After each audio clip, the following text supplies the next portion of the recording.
मित्रों, सच के सुर के आज के आंगन में आपका हार्दिक अभिनंदनम वंदनम सुस्वागत। मैं हूँ राकेश कुमार मिश्र। मित्रों, 23 मार्च को सुप्रीम कोर्ट ने यूजीसी का नया बिल जो 2026 है उस पर स्टे लगा दिया है और माननीय मुख्य न्यायाधीश ने ये कहा है कि 2012 का जो यूजीसी का रूल रेगुलेशन है वो प्रभावी रहेगा। मित्रों, अभी इस पर अंतिम फैसला होना है, लेकिन इस पर हम कुछ आइए अपनी वैचारिकी में आज आपसे अपने विचारों को साझा करते हैं। मित्रों, आज हम 21वीं सदी में हमारा देश अपनी श्वास ले रहा है और आप ये देखिए कि 1947 15 अगस्त जब से देश हमारा आज़ाद हुआ है, जब से हमारा संवैधानिक जो गणतंत्र है वो लागू हुआ है, आप जरा देखें समाज के सभी फलकों का विकास हुआ है। आरक्षण के माध्यम से, योग्यतम की उत्तरजीविता के माध्यम से हर फलक आहिस्ता आहिस्ता प्रगति की ओर है। चाहे SC ST हो, चाहे OBC हो, समाज में एक नव बिहान सा हुआ है। और मित्रों, हमारे संविधान में अनुच्छेद 14 है जिसमें समानता की बात की गई है। संविधान की नजर में सब समान हो, तभी बंधुत्व का भाव, तभी समावेशिता का भाव का जो एक ज्वार होता है वो प्रवाहित होता है और समाज में जो एक समग्र महकन होती है वो बिखरती है। आप देखें कि यूजीसी 2026 का जो बिल आया, इसके पहले भी हम थोड़ा सा 2 कदम पीछे चलते हैं। चाहे दहेज प्रथा हो, चाहे SC ST हो,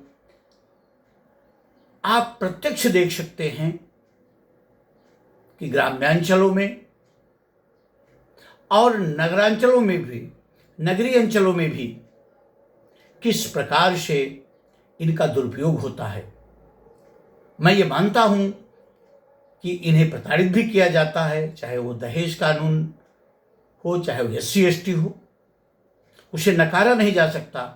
लेकिन आजकल एक टीम चल रही है, एक फौज चल रही है निर्दोष लोगों को इसमें फंसाने की और फंसा करके बाद में समझौते के नाम पर आर्थिक शोषण की। पूरा का पूरा समाज ये देख रहा है और सच के सुर ने भी बहुत पास से ये दोनों कानूनों के दुरुपयोग को देखा है। तो खैर, मेरा ये कहना है कि आज समाज में अंतरजातीय विवाह हो रहे हैं और इस अंतरजातीय विवाह से निश्चित ही हमारे समाज की जो जाति रूढ़ता है, जो जाति विषाक्तता है, वो ढीली पड़ रही है।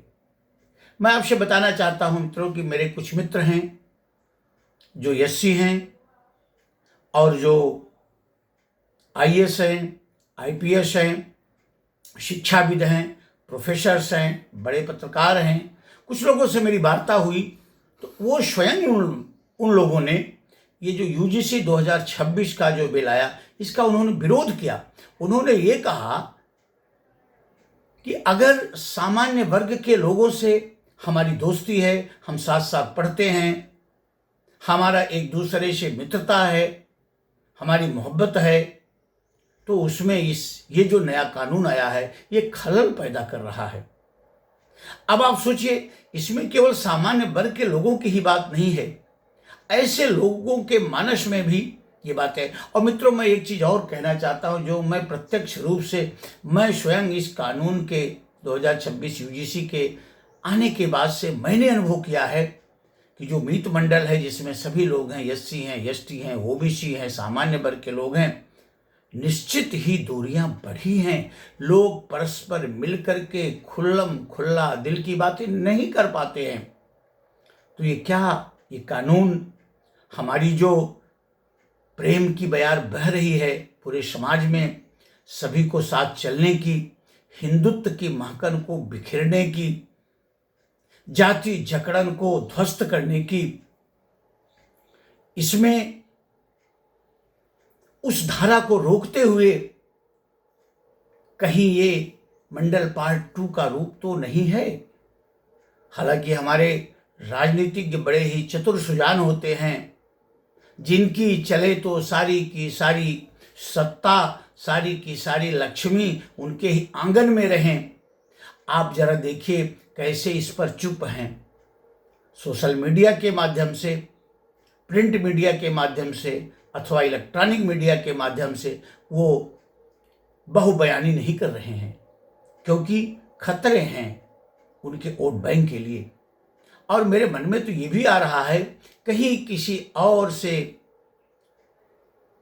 दृष्टि, समाज की दृष्टि, देश और प्रदेश की दृष्टि हटाने के लिए तो ये एक व्यामोह के रूप में, ये एक कनक मृग के रूप में तो नहीं आया है, ये मारीच। खैर क्या है, ये तो अंतर कथा है, वो लोग जाने जो इसमें अपना मनसा वाचा कर्मणा अपने को खपाए हुए हैं। लेकिन इतना मैं निश्चित कहना चाहता हूं कि चाहे जो कानून हो, चेक्स एंड बैलेंसेस की अति आवश्यकता है।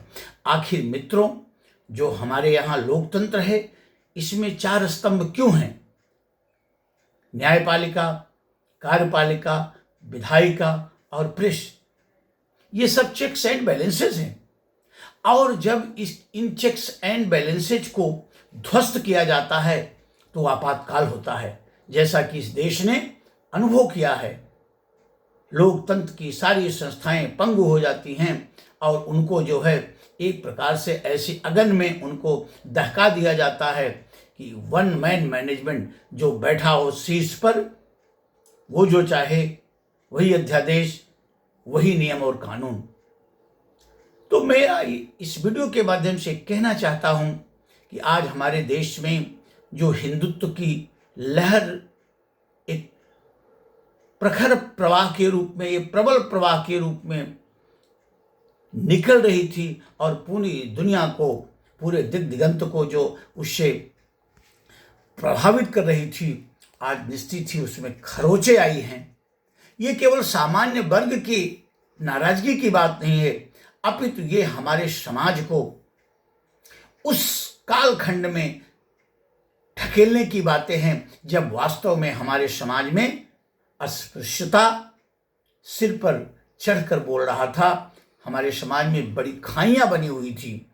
वो खाइयां चाहे अंग्रेजों ने फूट डालो और राज कलो के द्वारा किया हो, चाहे सल्तनत काल में हुआ हो, चाहे मुगल काल में हुआ है, जब जब दास्ता की बेड़ियों में हमारा देश, हमारा समाज जकड़ा रहा, तो हमारे समाज को बांटने के लिए परस्पर सामान्य वर्ग के खिलाफ अथवा ओबीसी के खिलाफ अथवा एससी एसटी के खिलाफ वो एक ऐसी भावनाएं भड़काते रहे कि जिससे कि हमारे समाज का जो भ्रातृत्व भाव है, जो हमारे समाज का ममत्व और स्नेहत्व है, वो सूख जाए। तो मित्रों, मैं पुनः सुप्रीम कोर्ट को इसके लिए मैं धन्यवाद देना चाहता हूं। उन्होंने वो ज्वाला को रोकने का प्रयास किया है, जिसे कुछ कुत्सित मानसिकताओं ने इस समाज को फूट डालो और राज करो के माध्यम से अपने सत्ता की चाहत के लिए एक बार पुनः पूरे समाज में विध्वंसकारी अपने विचार को, अपनी विचार विधिका को फैलाना चाह रहे थे।